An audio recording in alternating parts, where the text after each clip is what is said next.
2,000 years ago, the American Southwest was settled by a group of people the Navajo call the Anasazi, or Ancient Ones. They began to build a series of great housing complexes around the 10th century A.D.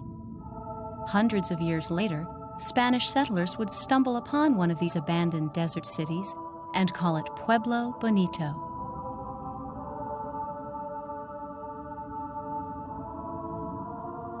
The Anasazi settled in the present-day states of New Mexico, Arizona, Colorado, and Utah.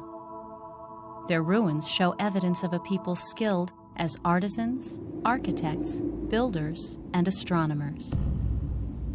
Around the year AD 1000, during Europe's Middle Ages, the Anasazi built 13 towns occupied by about 3,000 people in Chaco Canyon, New Mexico.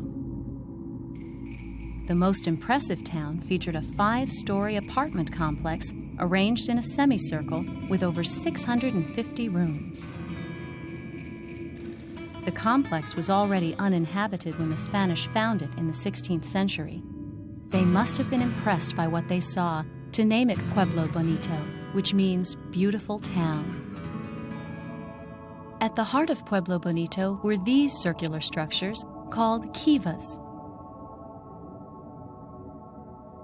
Kivas were gathering places where important tribal ceremonies were held. These same kivas are still used today by Pueblo Indians of Arizona and New Mexico as a direct link to their Anasazi ancestors. This kiva, the largest in Chaco Canyon, is Casa Rinconada. It was built around the time Europe's knights set off for the First Crusades in the 11th century. Casa Rinconada is aligned on a nearly perfect north-south axis, allowing the kiva to function as a massive stone calendar. As June 21st, the summer solstice, the longest day of the year and the first day of summer, approaches, the sun casts its light through the northeast opening of the kiva.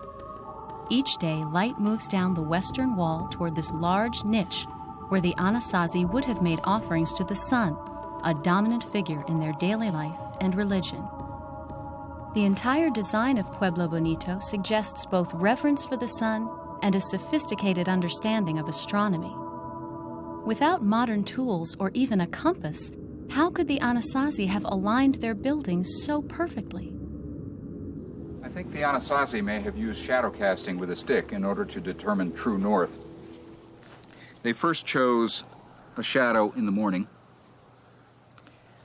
and then they picked a shadow of equal length in the afternoon, and then they bisected the line between those two shadows.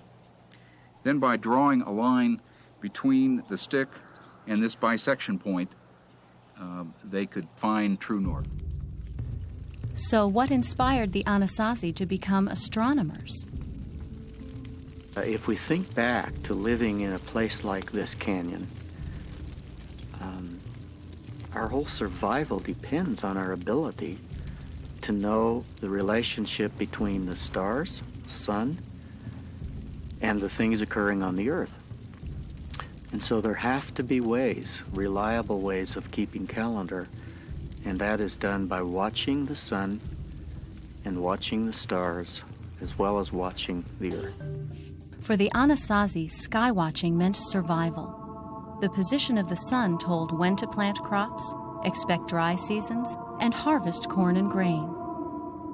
Although the people who built Pueblo Bonito deserted it, their descendants, like the Pueblo Indians of Acoma in New Mexico, revere the ancient ways.